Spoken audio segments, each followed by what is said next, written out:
तो उसके पहले हम मिलिंद प्रश्न से ये स्टार्ट करते हैं। तो मिलिंद प्रश्न से ये 170वां पेज नंबर है।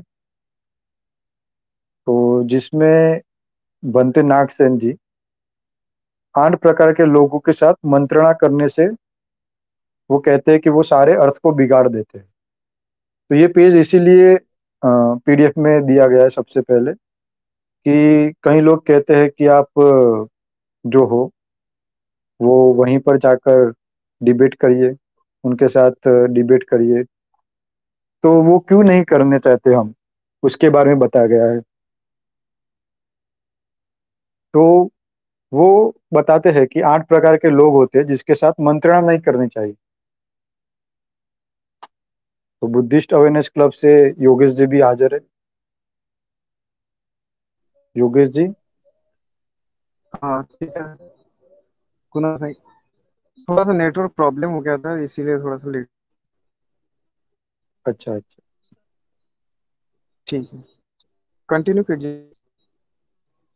जी। आवाज आ रही है मेरी ठीक से? हाँ, आवाज आ रही है। चलो ठीक है। जी। तो बहुत सारे लोग हमको कहते हैं कि आप डिबेट कीजिए वहां पर जाकर। तो डिबेट करने से कोई मतलब नहीं है। क्यों मतलब नहीं है? तो वो यहीं पे बताया गया है मिलिंद प्रश्न में, कि 8 प्रकार के लोग होते हैं जिनके साथ मंत्रणा नहीं करनी चाहिए, क्योंकि वो सारे अर्थ को ही बिगाड़ देते हैं। जो टॉपिक चल रहा है उसका जो अर्थ है उसका अनर्थ कर देते हैं। तो वो 8 प्रकार के लोग कौन कौन से होते हैं? तो बताया गया है कि जो राग से युक्त होता है वैसा व्यक्ति, जो द्वेष से युक्त होता है, यानी कि अगर किसी के साथ हम डिस्कशन या डिबेट करने जाए, तो डिबेट तो हम करेंगे ही नहीं, डिस्कशन ही करेंगे। तो डिस्कशन करने जाए, तो अगर वो धम्मों के प्रति और भगवान बुद्ध के प्रति द्वेष युक्त है किसी कारणवश, तो वो कभी बात को समझ ही नहीं पाएगा। तो उससे बात करना बेकार है, वो अर्थ को ही बिगाड़ देगा। वैसे ही मोह युक्त भी व्यक्ति होगा, वो भी ऐसा ही करेगा। जो अभिमान से युक्त होगा, यानी कि उसमें बहुत सारा मान होगा, वो खुद को ही सर्वश्रेष्ठ मानता होगा, तो इस प्रकार का व्यक्ति भी कभी धम्म को समझ नहीं पाएगा। जब हम कुछ उसको तर्क दे रहे होंगे या कुछ बात बता रहे होंगे, तो वो जो समझना चाहिए वो समझ नहीं पाएगा।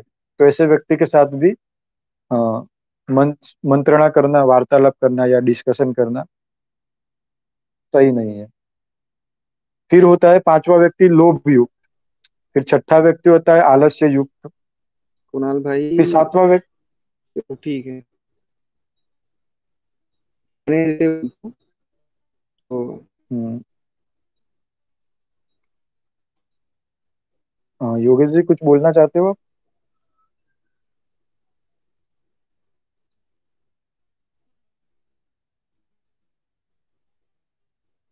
तो 7वां व्यक्ति होगा किसी एक मत को पकड़े रहने वाला, यानी कि वो उसका एक ही विश्वास में होगा। प्रॉब्लम। और उसको वो, मेरी आवाज नहीं आ रही क्या सही से?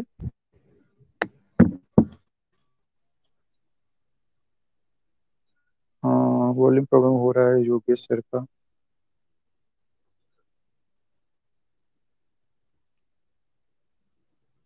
अच्छा, वो ठीक हो जाएगा थोड़ी देर में। अब तक हम कंटिन्यू करते हैं। तो 7वां व्यक्ति होता है किसी एक मत को पकड़े रहने वाला, कि वो अपना ही कोई एक मत बना लिया होता है कि यही सत्य है, और फिर वो पकड़े रहता है। वो बात को कभी समझ नहीं पाएगा, नहीं वो समझने का प्रयास करेगा। और 8वां व्यक्ति होता है मूर्ख। तो ये 8 व्यक्तियों से मंत्रणा नहीं करनी चाहिए, जैसा नागसेन बंते जी ने बताया हुआ है, क्योंकि वो सारे अर्थ को ही बिगाड़ देते हैं। तो इसीलिए हम कभी भी अ, ऐसे व्यक्ति के साथ के डिस्कशन भी करना नहीं चाहते, क्योंकि वो हमारा लक्ष्य ही नहीं है। और जो अर्थ को ही ना समझ सके, उससे डिस्कशन करके टाइम वेस्ट होगा। तो हमारा लक्ष्य ये है कि जो भी बुद्ध धम्म और संघ में श्रद्धा रखते हैं, तो उनकी श्रद्धा अटल रहे, और वो धर्म को भी सही प्रकार से जान ले। और ये जो लोग हैं, वो द्वेष, मोह राग और अभिमान के कारण ही ये सब कार्य कर रहे हैं। तो ये सब कार्य के, ये सब देख कर, ये सब सुनकर वो पथभ्रष्ट न हो जाए, तो इसी के कारण ही हमने ये सीरीज शुरू की है। तो आगे बढ़ते हैं। तो जब भी हम कोई टॉपिक के बारे में बात करते हैं, कुछ भी टॉपिक हो, धम्म के रिलेटेड हो या फिर कोई भी हम स्टडी के रिलेटेड हो, या कोई सब्जेक्ट पढ़ना हो, या कोई थियरी पढ़नी हो, तो सबके लिए हमें क्या चाहिए? तो हमें उसके लिए पहले से थोड़ा बहुत ज्ञान होना चाहिए। ऐसा नहीं है कि हम कुछ भी थोड़ा सा पढ़कर हम उसके बारे में सब कुछ जान ले सकते हैं। या कोई पूरी स्टोरी पढ़नी हो, तो उसमें बीच की 5 लाइन पढ़कर ही हम बता देंगे कि अच्छा इसका यही अर्थ होता है। तो इसी इसी तरीके से यहाँ पर बनते नागसेन भी बताते हैं कि महाराज, धर्म बड़ा गौरवपूर्ण और भारी होता है। यानी कि गौरवपूर्ण और बहुत ही बहुत ही भारी। भारी का अर्थ यहाँ पर इस प्रकार है कि बहुत ही गहरा होता है, गंभीर। समझने में टाइम लगता है, गंभीर होता है। गंभीर होता है। जी। ठीक है। जो कोई धर्म का जानने वाला किसी दूसरे को समझाए भी, तो यदि उसके आगे और पीछे की बातों को नहीं जानता हो तो उसे पकड़ नहीं सकता। यानी कि यहाँ पर ये बता रहे हैं कि अगर कोई धर्म की बात सामने वाले व्यक्ति को समझाना भी चाहिए चाहे, लेकिन वो आगे पीछे की बात, यानी कि एग्जाम्पल से समझाता हूँ कि कोई लोग बोधिसत्व, अ, प्रत्येक बुद्ध और सम्यक संबुद्ध और अरहत, इसमें फर्क ही नहीं समझ पाते कि ये क्या है। तो वो ऐसा बोलने लगते हैं कि जैसे कि एक जगह पर लिखा हुआ है अरहत सम्यक संबुद्ध, तो समझ ही नहीं पाते कि अरहत वो अलग चीज है, अरहत सम्यक संबुद्ध वो अलग चीज है। तो वो समझ ही नहीं पाते। क्यों समझ नहीं पाते? क्योंकि उनको अर्थ नहीं पता है। तो इसी प्रकार के बताया है कि कोई धर्म का जानने वाला किसी दूसरे को समझाए भी, तो वो यदि उसके आगे और पीछे की बातों को नहीं जानता हो तो उसे पकड़ नहीं सकता। वह इन बातों को ठीक ठीक पकड़ सकता है जो आगे और पीछे की बातों को जानता है। यह धर्म इतना सार युक्त और ऊंचा होकर भी कहीं आगे और पीछे न जानने वालों के हाथों में पड़कर निंदा और अपमान का भागी होता है। लोग उनकी हंसी उड़ाते हैं। कई लोग इसे बुरा और नीचा भी बताने लगते हैं। तो जो लोग अभी आप देख रहे हो कि इस प्रकार से मिथ्या आरोप कर रहे हैं, तो उनके प्रति द्वेष नहीं लाना चाहिए। ये इस प्रकार से ही समझना चाहिए कि वो धर्म को सार युक्त समझ नहीं पा रहे हैं। और दूसरी बात है कि वो द्वेष युक्त ये सब कर रहे हैं, उनके अंदर द्वेष है, तो उसके कारण ही ये सब हो रहा है। और वो समझना भी नहीं चाहते हैं। वो जो भी है थोड़ा सा लाइन पकड़कर अपनी बात बता देते हैं, लेकिन वो पूरी स्टोरी कभी नहीं बताएंगे। जैसे कि हमने एक वीडियो भी बनाया था, और बुद्धिस्ट अवेयरनेस क्लब चैनल पे तो बहुत सारे वीडियो अवेलेबल है इस बारे में। तो आप कभी सब्सक्राइब कीजिएगा तो आपको बहुत सारे वीडियोस मिल जाएंगे धम्म के बारे में। तो एक वीडियो मैंने देखा था कि वो बता रहा था कि गर्म लोहे को मुंह में लेने के लिए बोला है, किसको? शूद्र को। भगवान बुद्ध ने ऐसा बोला है, वो ऐसे बता रहा था। तो जब मैंने पूरा सूत्र पढ़ा, अंगुत्तर निकाय से था, तो बात ही कुछ और चल रही थी। फिर मैंने उस पर वीडियो भी बनाया था कि शूद्र का अर्थ वहां पर कुछ और ही बताया गया है जो भगवान बुद्ध ने बताया है। वो पूरा कंप्लीट लिखा हुआ है कि शूद्र कौन है। फिर भी वो व्यक्ति इस प्रकार बता रहा था बातों को अ, बनाकर कि सबको ऐसा हम्म। लगे कि भगवान बुद्ध ने ऐसा कहा है कि कोई एक पर्टिकुलर जाति है, उस व्यक्ति को मुंह में जलता हुआ लोहा लेना चाहिए। वो ऐसे ही सब लोग मिथ्या आरोप लगाते हैं। तो योगेश हम्म। जी, आप आ गए हो तो थोड़ा इसके बारे में बताइए, मिथ्या आरोपों के बारे में। हाँ। तो मिथ्या आरोप के बारे में तो बहुत सी चीजें हैं। जैसे जैसे अभी हम लेने वाले हैं, जैसे स्नेक बाइट्स वाला। जिसमें सांप के काटने पर जो दवाई देते हैं उनके बारे में भी लेने वाले हैं। और थोड़ा सा हम इस पर भी प्रकाश डालते हैं कि क्या क्या होने वाला, क्या चल रहा है अभी। मतलब कोई लोग ऐसे होते हैं कि जो अपने द्वेष से द्वेष इतना करते हैं कि वो भूल जाते हैं कि सत्य क्या है और असत्य क्या है, और लोगों को भी वही दिखाते हैं वो।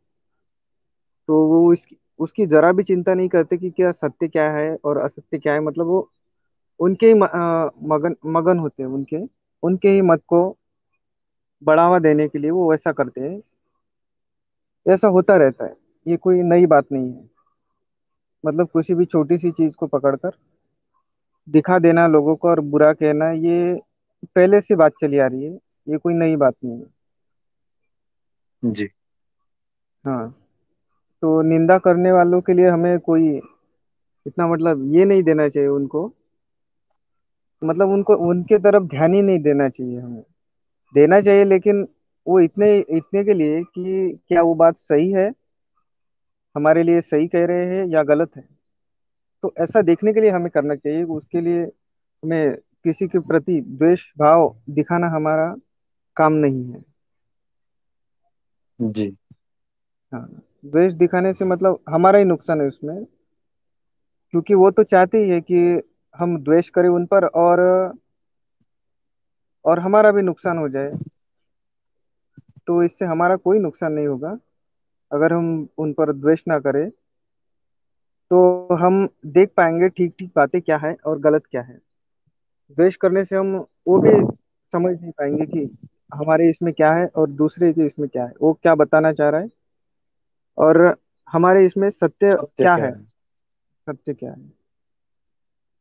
जी तो जी, आपने बहुत अच्छा बोला, बहुत अच्छे बताया कि द्वेष नहीं करना चाहिए। हाँ। भगवान बुद्ध ने भी मैंने पढ़ा था, दीघ हम्म, निकाय के प्रथम सूत्र में ही आता है हाँ। कि कोई भी व्यक्ति हो, तो भगवान बुद्ध हम्म, सभी को बताते हैं जो भगवान बुद्ध में श्रद्धा रखते हैं, भिक्षु हम्म, उपासक को, कि कोई भी व्यक्ति हो जो भगवान बुद्ध धर्म या संघ पर अ, मिथ्या हम्म, आरोप या गाली भी देता है, तब भी हाँ। उसके प्रति द्वेष नहीं करना चाहिए।